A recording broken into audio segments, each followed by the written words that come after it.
Rivalidades estratégicas no cenário internacional não duram para sempre. Uma hora elas acabam. Chega um dia em que rivais param de procurar obsessivamente maneiras de se aniquilar e se concentrar em outras áreas. E isso acontece por uma série de razões. O equilíbrio de poder na região ou no mundo pode ter mudado, uma descoberta tecnológica inesperada pode ter ocorrido, um modelo interno de governança pode ter entrado em colapso ou pode ter acontecido como resultado de uma guerra, seja entre eles ou envolvendo apenas um dos rivais. Finalmente, pode ter acontecido como resultado de um dos rivais atingir um objetivo percebido, um objetivo que não envolve necessariamente a aniquilação completa do inimigo existente. Em 1805, Grã-Bretanha e França lutaram ferozmente pela supremacia na Europa. Apenas 3 décadas depois, eles lutaram juntos contra a Rússia na Crimeia, dando origem a uma parceria geopolítica que sobreviveu ao sangrento século XX e continua até hoje. Da mesma forma, os Estados Unidos e o Japão se enfrentaram em uma das maiores campanhas navais da história durante a Segunda Guerra Mundial e se tornaram um dos aliados mais próximos em pouco tempo. Enquanto isso, a percepção da atual grande rivalidade global entre a potência mundial dominante, os Estados Unidos, com o contendor emergente, a República Popular da China, leva a pensar em um conflito quase infinito, um estado permanente de Guerra Fria, na qual o mundo será dividido em campos hostis em uma competição crônica. Como nos impérios da Oceânia, Eurásia e Ásia Oriental se olhando com ódio no livro 1984 de George Orwell, mas a evidência empírica contradiz essa visão. Em Como as Rivalidades Terminam, Karen Heisler, William Thompson e Sumit Ganguly demonstram que desde 1816, das grandes rivalidades, apenas 3 duraram mais de um século. Em média, eles terminaram em 60 anos. Para usar essa estatística ao duelo sino-americano, devemos primeiro determinar qual o início da rivalidade. Se assumirmos 1921, ou seja, a fundação do Partido Comunista Chinês, ou 1949, a fundação da República Popular da China, já passamos muito da duração média da rivalidade, o que, estatisticamente, significaria que ela está no fim de sua existência. No entanto, dado o período Nixon e o subsequente relaxamento econômico entre Washington e Pequim, tal suposição seria injustificada. Realisticamente, 2001, com a entrada da China na Organização Mundial do Comércio, ou 2008, com a crise econômica que marca o fim da era da hiperglobalização, podem ser o início da rivalidade estratégica. Isso significa que já passamos de 1/4 do período de rivalidade, ou que estamos até nos aproximando da metade. Esse pensamento nada intuitivo está longe do estado de guerra permanente, frequentemente previsto pelos especialistas. No entanto, a rivalidade certamente não terminará em uma ocasião, quando não sabermos o que caracterizará seu fim, e poderia se arrastar indefinidamente. Há tantas análises quanto formadores de opinião. O braço mais agressivo dos falcões acredita que o vencedor leva tudo, enquanto as suaves corujas procuram argumentar que, ao optar por uma estratégia de competição com elementos cooperativos, ambas as potências servirão melhor aos seus interesses nacionais. Falcões ou corujas? Quem está certo? Como eles definem o fim da rivalidade sino-americana, que não vai durar para sempre? Bem-vindo ao dossiê dos anos 20.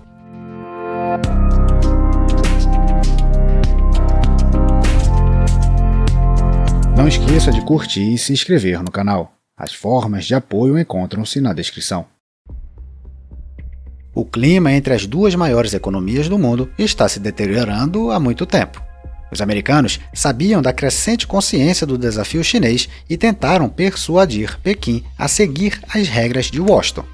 Quando ficou claro que os chineses estavam levando vantagem, por mérito próprio, mas também por meio de práticas desleais como dumping e roubo de propriedade intelectual, os americanos buscaram o diálogo e acordos bilaterais. Quando isso também falhou, eles partiram para a defesa ativa com sanções e tarifas. Mas hoje, como o governo do novo imperador Xi Jinping não fez segredo de suas ambições globais e rompeu com a doutrina de esconder as próprias capacidades, Washington está enfrentando desafios que não enfrentava há 75 anos, incluindo uma guerra quente no Pacífico em defesa de Taiwan ou aliados na região. Para entender melhor, vamos voltar ao básico. Por que os americanos e os chineses estão se engalfinhando? E por que a guerra entre eles é uma profecia autorrealizável? A maneira como as superpotências veem o mundo é diferente da maneira como a pessoa média vê. O objetivo final de qualquer Estado, independentemente do tamanho, é a sobrevivência. Estados pequenos e médios, enfrentando esse desafio, primeiro tentam equilibrar sua posição no ambiente regional, ao mesmo tempo em que se esforçam para obter produtividade e aumentar suas chances de resistência no momento da provação. Mas os estados grandes, especialmente as superpotências, veem de forma diferente. Claro, eles fazem o mesmo que os pequenos, mas seu poder lhes permite influenciar todo o sistema em que o mundo opera. Neste nível, os atores tratam como um jogo. Imagine um jogo com 100 fichas. Se uma ficha cair para um rival, automaticamente significa que não a tenho. Se o rival coletar mais fichas, significa que ele está agora melhor e pode influenciar o sistema global com mais eficácia. Se ele pegar todas ou quase todas as fichas, estou ameaçado com as piores consequências.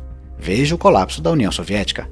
Alguns chamam esse processo de jogo de soma zero, um termo usado principalmente por representantes da escola realista de política internacional. Esta não é a única forma de interpretar a realidade, mas é assunto para outro episódio. O fato é que é assim que a realidade é percebida nos gabinetes de Washington e Pequim, especialmente quando duas ideologias diferentes estão competindo. O sucesso de um significa automaticamente o fracasso do outro. O sucesso da mistura de autocracia, comunismo e confucionismo na China mina os fundamentos da democracia liberal nos quais a ordem ocidental se baseia, e vice-versa. Ainda hoje, as pessoas no Ocidente se perguntam se o modelo chinês não é melhor, já que a China cresceu tão rapidamente até o seu poder atual. Em termos práticos e geográficos, isso significa que os Estados Unidos estão sempre tentando controlar os pontos de estrangulamento econômicos ou estratégicos do mundo. E isso ocorre porque eles percebem que é aí que residem os fundamentos de todo o sistema internacional, incluindo sua própria força como superpotência. É por isso que os americanos travaram guerras com espanhóis e britânicos, primeiro pelo controle da América do Norte e depois pelo do hemisfério ocidental, reconhecendo que esse era um passo necessário para os interesses americanos e a acumulação de mais fichas. Observe a Primeira e a Segunda Guerras Mundiais. Teoricamente, os americanos podiam considerar que esses conflitos distantes não valiam a pena derramar sangue. Mas, reconhecendo as vantagens históricas e naturais de produtividade dos continentes combinados da Europa e da Ásia sobre a América do Norte e do Sul, eles não poderiam permitir que surgisse uma força unificada que pudesse minar a posição global do emergente Estados Unidos, uma força que poderia ter o potencial de tirar todas as fichas dos americanos. Então, eles concluíram que seria mais fácil cortar o imperialismo alemão e o japonês pela raiz, do que permitir que ele crescesse a proporções incontroláveis. Uma motivação semelhante impulsionou a Guerra Fria.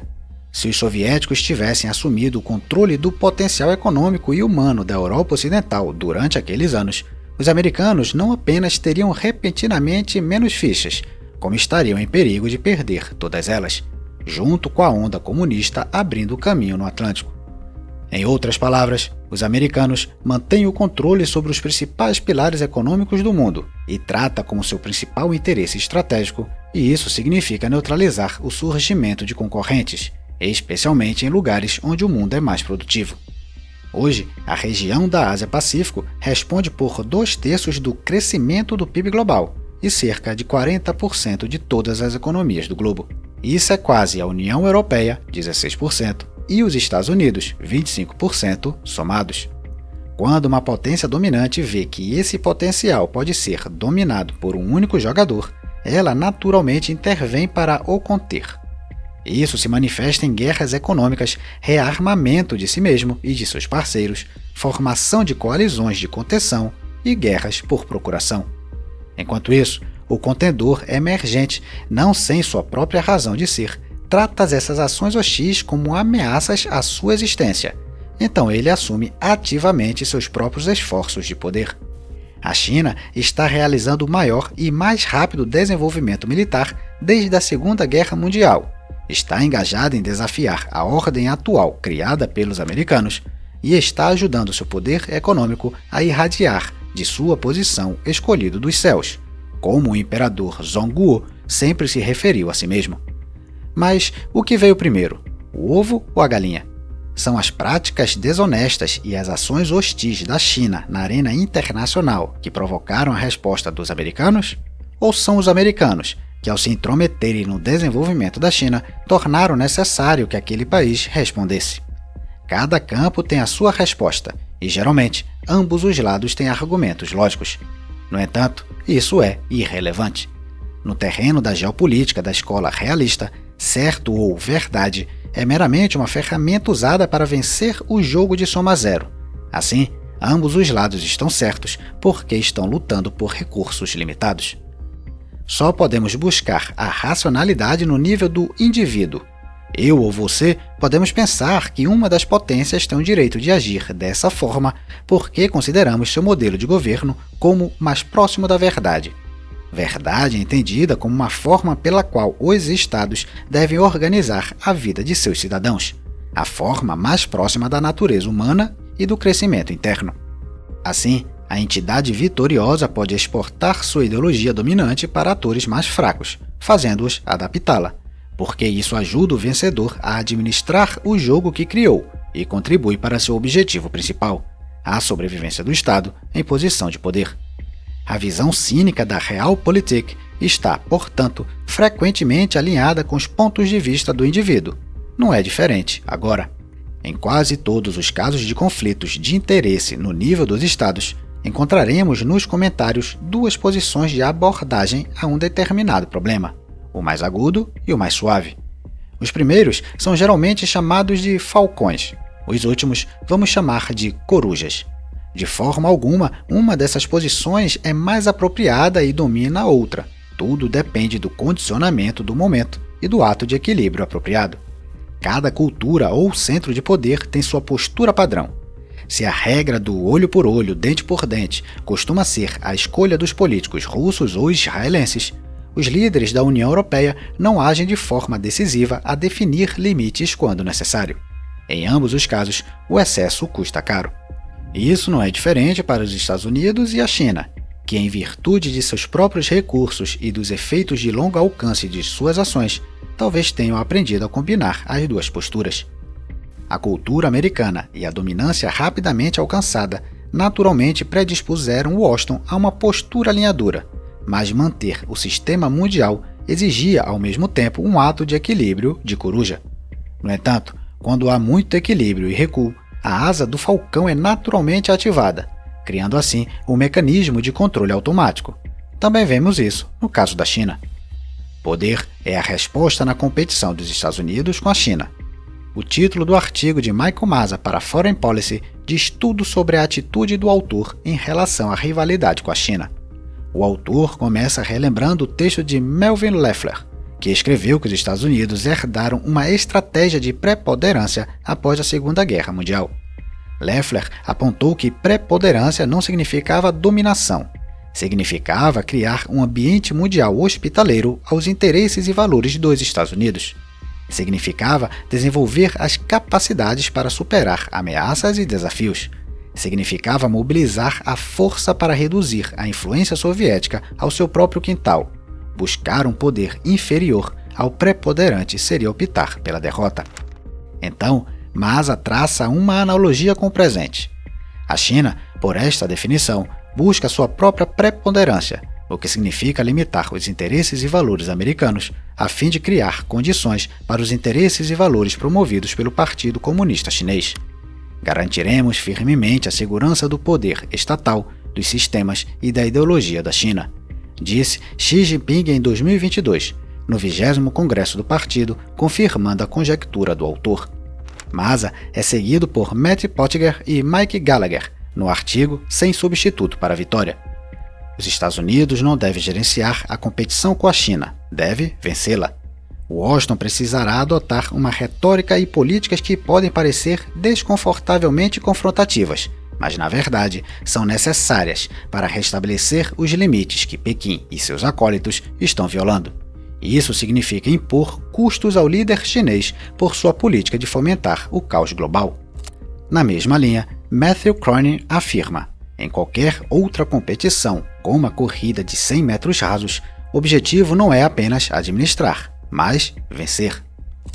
Contra os críticos, os falcões americanos dizem: olhe ao seu redor.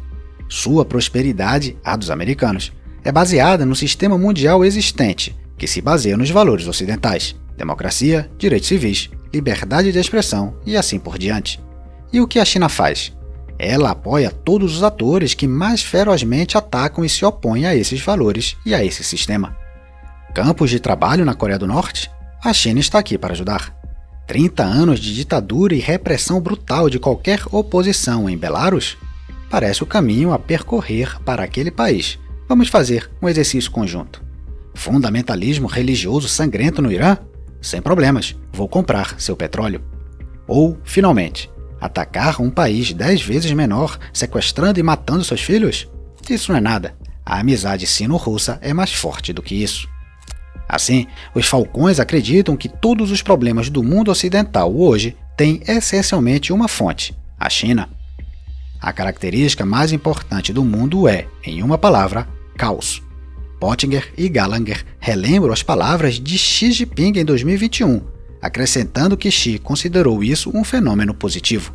Portanto, não seria um absurdo chamar o Império do Meio de patrocinador do caos. Uma atitude americana moderada em relação aos chineses caracterizou virtualmente toda a década anterior. Como isso acabou? Em 4 de fevereiro de 2022, Vladimir Putin e Xi Jinping anunciaram a formação de uma parceria estratégica sem limites e sem áreas proibidas de cooperação. A maioria dos observadores acredita que Putin então finalizou seus planos de invadir a Ucrânia, o que aconteceu 3 semanas depois.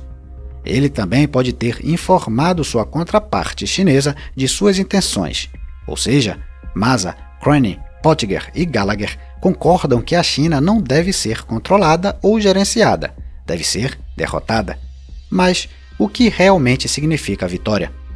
George Kennan escreveu em 1947 que a política dos Estados Unidos foi projetada para promover tendências que devem encontrar sua saída na desintegração ou no abrandamento gradual do poder soviético. George H. Bush, por outro lado, disse que o objetivo americano era uma Europa livre e em paz, e que isso exigia uma parceria bem-sucedida com a União Soviética ou sua desintegração. Objetivo alcançado. Passo número 2. Hoje, a estratégia de segurança nacional do governo Biden usa uma linguagem semelhante. Sem colocar a Europa no centro do desafio, ela busca alcançar um futuro melhor de um mundo livre, seguro e próspero. Masa adiciona uma perspectiva dos Estados Unidos a esta definição: um mundo no qual a segurança física da pátria americana seja garantida, o modo de vida americano prospere e o povo americano prospere. Claro, o principal obstáculo para atingir esse objetivo é a China. Os meios para derrotar o adversário são claros aos olhos de qualquer falcão. Eles incluem investir cada vez mais sabiamente nas forças armadas, explorar vantagens econômicas e, de fato, escalar a guerra comercial, construir alianças ao redor da China e pressionar os parceiros a arcar com mais encargos, lutar pelo mundo em desenvolvimento e não abandonar a ideia de promover a democracia e enfrentar as crescentes tendências autocráticas. Quando implementadas adequadamente, como dizem Pottinger e Gallagher, os governantes comunistas da China desistiriam de tentar prevalecer em um conflito quente ou frio com os Estados Unidos, e o povo chinês, das elites governantes aos cidadãos comuns, encontraria inspiração para explorar novos modelos de desenvolvimento e governo que não dependam da repressão interna e da hostilidade no exterior. Os pesquisadores acrescentam que a melhor estratégia dos Estados Unidos, que encontrou sua síntese final durante os anos Reagan, foi convencer os soviéticos de que eles estavam perdendo, o que, por sua vez, exacerbou as dúvidas sobre todo o modelo soviético de governo. Masa chega a escrever: o grande prêmio para o povo da China é uma China democrática na qual o povo chinês possa viver de forma próspera, livre e pacífica. Este seria o resultado de uma estratégia de preponderância eficaz. Matthew Cronin, por outro lado, aponta para uma definição ainda mais direta. Vencer significa chegar a um ponto em que o governo chinês não tenha mais capacidade de prejudicar interesses vitais dos Estados Unidos. Em outras palavras, Washington deveria almejar a capitulação ou incapacitação da ameaça chinesa. Cronin vê 3 maneiras de atingir esse objetivo. Primeiro, os americanos podem simplesmente fazer tudo melhor do que os chineses. Derrote-os na competição em todas as áreas: econômica, tecnológica, ideológica, demográfica, diplomática e militar. Se os Estados Unidos fizerem isso, os chineses perderão a vontade de um confronto posterior e a rivalidade estratégica chegará ao fim. Seria uma rivalidade clássica de sistemas, que lembra os dias da rivalidade com os soviéticos. O segundo caminho possível seria convencer os líderes chineses que vierem depois de Xi. O autor acredita que as visões do atual líder não mudarão e que o caminho do conflito e do confronto com a América e seus parceiros é muito caro. E eles simplesmente escolherão o caminho de maior cooperação. Logicamente, a opção 2 deve incluir a opção 1. Somente evidências empíricas poderiam convencer os chineses de que uma mudança de abordagem é justificada.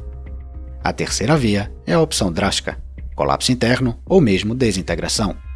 O autor argumenta que os regimes autocráticos são frágeis e a China hoje gasta o dobro em forças policiais internas do que no exército. No caso dos Estados Unidos, essas proporções se invertem. Os principais problemas internos da China naturalmente encerrariam a rivalidade estratégica e o hegemon defenderia sua posição. Mas, para Michael Mazar, da RAND, essa definição de vitória não é a ideal. Ele acredita que buscar a vitória sobre a China em todas as áreas não apenas não encerrará a rivalidade, mas levará a um estado permanente de confronto. Mazar adota uma atitude equilibrada em relação aos formadores de opinião já mencionados, o que nos permite colocá-lo no campo das corujas. O autor cita Jake Sullivan, o atual conselheiro de Segurança Nacional, que escreveu em um ensaio para Foreign Affairs em 2019.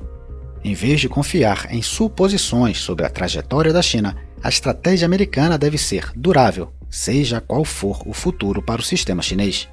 Deve procurar alcançar não um estado final semelhante à conclusão da Guerra Fria, mas um estado estacionário de coexistência claro, em termos favoráveis aos interesses e valores dos Estados Unidos. Um estado permanente de rivalidade estratégica. Esta é a ideia de uma das pessoas mais importantes na formação da agenda de segurança global. No entanto, Mazar acredita que um estado de rivalidade aberta sem um objetivo claro tem muitas desvantagens. Primeiro, torna difícil definir prioridades.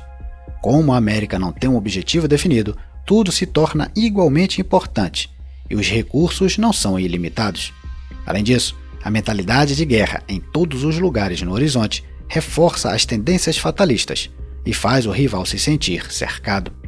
Ondas nacionalistas estão em ascensão, ajudando o regime a unir as pessoas em torno da bandeira.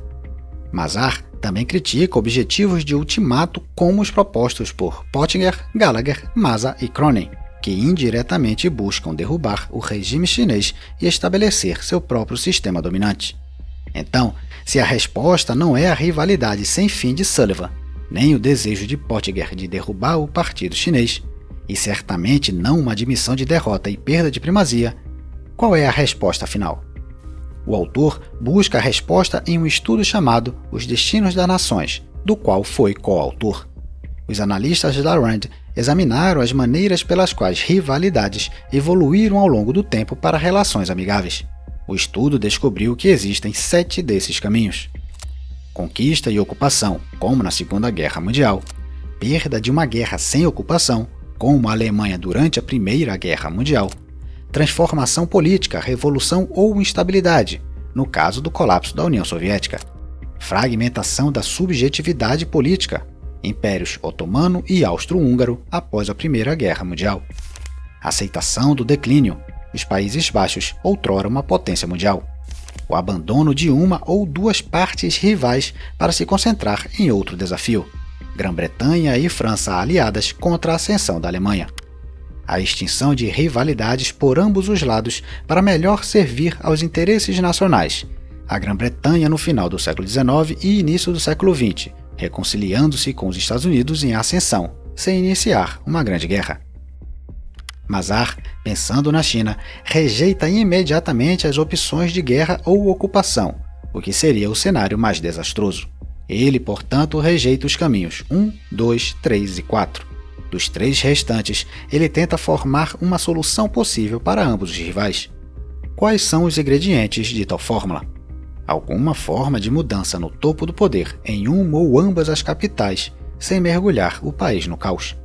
O novo poder muda a ótica do conflito, cruzando o Rubicão de vê-lo como um jogo de soma zero. Além de sua própria convicção de que uma rivalidade prolongada não ajuda ninguém, outras ameaças podem ser a motivação. Não necessariamente geopolíticas, mas ambientais, sociais ou tecnológicas. O que emerge de tal mistura?